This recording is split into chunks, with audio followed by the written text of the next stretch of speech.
नमस्कार मित्रों, मैं उदय मिश्रा फिर हाजिर हूँ आपके सामने चाइल्ड पेडागोजी की अगली क्लास लेकर, जिसका टॉपिक है टाइप्स ऑफ टीचिंग, मतलब शिक्षण के प्रकार।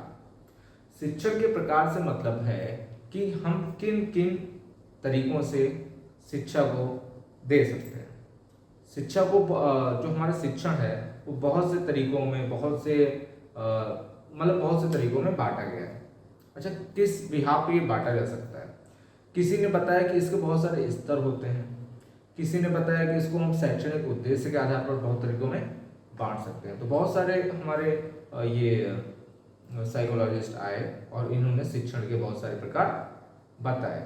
उनमें से कुछ हम लोग पढ़ने वाले हैं जो हमारे सीटेट एग्जाम या जो यूपीटेट एग्जाम है इसके लिए बहुत ही ज़्यादा महत्वपूर्ण होने वाला है। ठीक है, तो हम इसी पे फोकस करते हुए आगे इस वीडियो में पढ़ेंगे जितने भी टाइप्स के हमारे ये टीचिंग्स होती हैं उसके बारे में। ओके, तो पढ़ते हैं। जो ये वीडियो है इसमें आपको basically all the types of teaching मिल जाएगी, लेकिन इसको भी हम डिस्क्रिप्टिव वे में पढ़ेंगे। ठीक है, जैसे इसमें आपको ये on the basis of teaching levels है या on the basis of teaching educational objectives है, तो ये सब जो है ये थोड़ा डिस्क्रिप्टिव वे में पढ़ने वाला है। ठीक है, लेकिन पहले तो आपको ये पता होना चाहिए कि आखिर टाइप्स ऑफ टीचिंग लेवल मतलब टाइप्स ऑफ टीचिंग लेवल्स या टाइप्स ऑफ टीचिंग कितने होते हैं, किन किन तरीकों में हम टीचिंग को बांट सकते हैं। ठीक है, तो सबसे पहले हम अभी इस वीडियो में सिर्फ यही जानेंगे कि आखिर टीचिंग के कितने प्रकार होते हैं, किन किन तरीकों में इनको बांटा जा सकता है। ठीक है, ठीक है, चलिए पढ़ते हैं हम लोग आगे। तो सबसे पहले on the basis of educational objectives, देखिए ये क्या शैक्षणिक उद्देश्य के अनुसार जो हमारी शिक्षा है या शिक्षण कार्य है उसको तीन तरीकों में बांटा गया है। सबसे पहला क्या है, देखिए कॉग्निटिव, अफेक्टिव, साइकोमोटर। क्या है? Cognitive, affective and then psychomotor. Cognitive मतलब हमारा दिमाग से रिलेटेड, ठीक है। अफेक्टिव मतलब हमारा भाव से रिलेटेड, और साइकोमोटर हमारा जो कार्यात्मक शैली है उससे रिलेटेड। ठीक है, तो ये हमारा क्या है, जो शैक्षणिक उद्देश्य है उसके अनुसार पे हमारे ये शिक्षण बांटा गया है। फिर अगला क्या है, on the basis of teaching levels, मतलब शिक्षण स्तर के अनुसार। ठीक है, शिक्षण स्तर, और शिक्षण स्तर के अनुसार सबसे पहले क्या, मेमोरी लेवल। अच्छा, ये फिर से मैं बता दूं कि ये जो भी चीजें हैं ये किसी न किसी साइकोलॉजिस्ट ने दी हैं। ठीक है, इसके बारे में आपको मेरी पूछा बहुत बार ये क्वेश्चन उठा है कि मेमोरी लेवल दिया किसने, अंडरस्टैंडिंग लेवल दिया किसने, और रिफ्लेक्टिव लेवल दिया किसने। ठीक है, जैसे कॉग्निटिव, अफेक्टिव एंड साइकोमोटर, ये आपने डोमेन्स भी पढ़े होंगे, है ना, जिन्हें क्या बोलते हैं, मनोविश्लेषणात्मक और भावात्मक और क्रियात्मक, ऐसे ही तो होते हैं ना डोमेन्स जो भी हैं। तो वो तो हमारे आपने पढ़ा होगा ब्लूम्स टैक्सोनॉमी के अंदर। ठीक है, कि बीएस ब्लूम की देन है वो। लेकिन जो ये लेवल्स हैं इनके बारे में भी आपको जानना बहुत जरूरी है। जैसे इसमें मेमोरी लेवल है, ये हमें दिया है एससी मॉरिसन, इसके बारे में हम विस्तार से पढ़ेंगे अगली वीडियो में। उसके बाद है अंडरस्टैंडिंग लेवल। ठीक है, ये मैं आपको बताऊंगा इसने दिया है। रिफ्रैक्टिव लेवल हमारा दिया है हंट ने। ठीक है, ये शायद हार्वर्ड ने दिया है। ठीक है, पंचपदीय सिद्धांत जो है अंडरस्टैंडिंग लेवल वो इसी में आता है। जो हमारा मेमोरी लेवल है वो एससी मॉरिसन ने दिया है। ठीक है, तो ये सब हम पढ़ते हैं। तो देखिए मेमोरी लेवल में क्या बात की जाती है, सिर्फ और सिर्फ हमारे मतलब कितना हम रिकॉल कर लेते हैं, कितना हम रट लेते हैं। एक तरीके से समझिए जो रटने वाली विद्या वो किस लेवल में आएगी, मेमोरी लेवल में। कि हमारा शिक्षण उद्देश्य जब सिर्फ और सिर्फ एक तरीके से रटने पे फोकस होता है तो वो एक तरीके से वो उसका लेवल कौन सा होता है, मेमोरी लेवल। फिर जब शिक्षण हमारा किस लेवल पर चला जाता है, अंडरस्टैंडिंग लेवल की, जब बच्चा चीजों को समझने लगता है तब वो क्या होता है, अंडरस्टैंडिंग लेवल, समझना सीखना ये सब किस में आएगा, अंडरस्टैंडिंग लेवल में। और फिर जब वो ये सब करके जब उसको एग्जीक्यूट करता है, मतलब सोचता है, चिंतन करता है, वो सब किस में आएगा, रिफ्लेक्टिव लेवल में। ठीक है, तो ये हमारे तीन लेवल्स हैं इसके। उसके बाद फिर क्या है, on the basis of teaching management, मतलब शिक्षण जो कार्य है उसको आखिर मैनेज किन किन तरीकों से किया जा सकता है, इनके बारे में देखते हैं। सबसे पहला क्या है, इनफॉर्मल टीचिंग। अच्छा, इनफॉर्मल टीचिंग क्या होती है, सोचिए इनफॉर्मल टीचिंग क्या हो सकती है, जिसमें हम टीचर और स्टूडेंट डायरेक्ट कांटेक्ट में ना रहे। ठीक है, जो भी आपने ये ओपन स्कूलिंग सिस्टम है ये सब किस में आएगा, इनफॉर्मल टीचिंग में आएगा।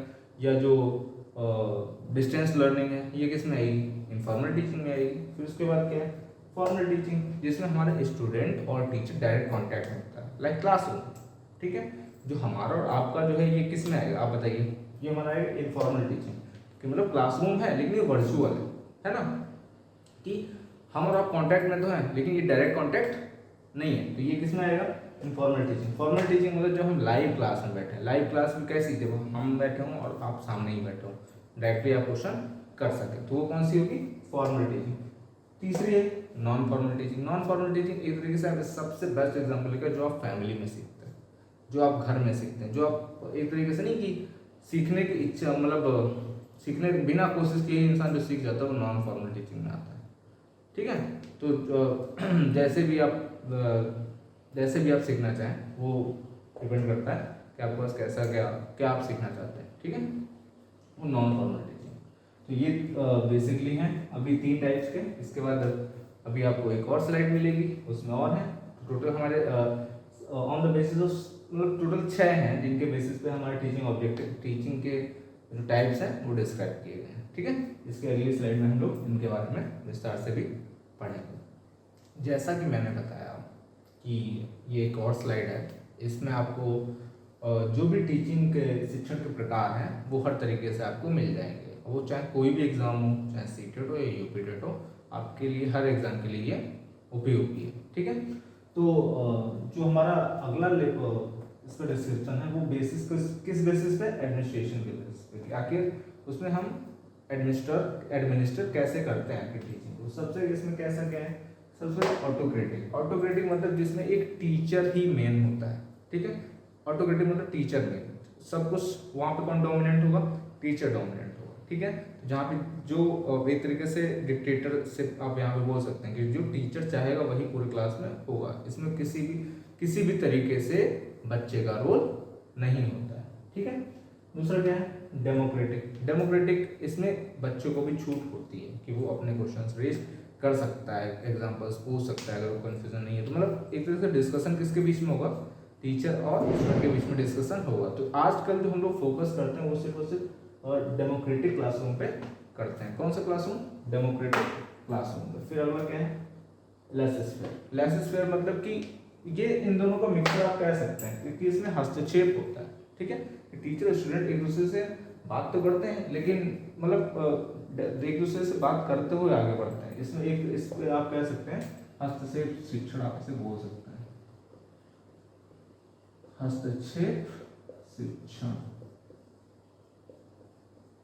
ठीक है, फिर इसके बाद हम आगे बढ़ते हैं, तो on the basis of teaching structure, आखिर उसकी संरचना कैसी है। ठीक है, सबसे पहले डिस्क्रिप्टिव टीचिंग, कि आखिर जब आप उन्हें समझा रहे होते हैं कि तो कोई भी चीज़ जब आप उनको डिस्क्राइब करके समझाते हैं, कोई भी टॉपिक जब आप उसमें डिस्क्रिप्शन यूज करते हैं, तो वो कौन सा टीचिंग स्ट्रक्चर होता है, और डिस्क्रिप्टिव टीचिंग।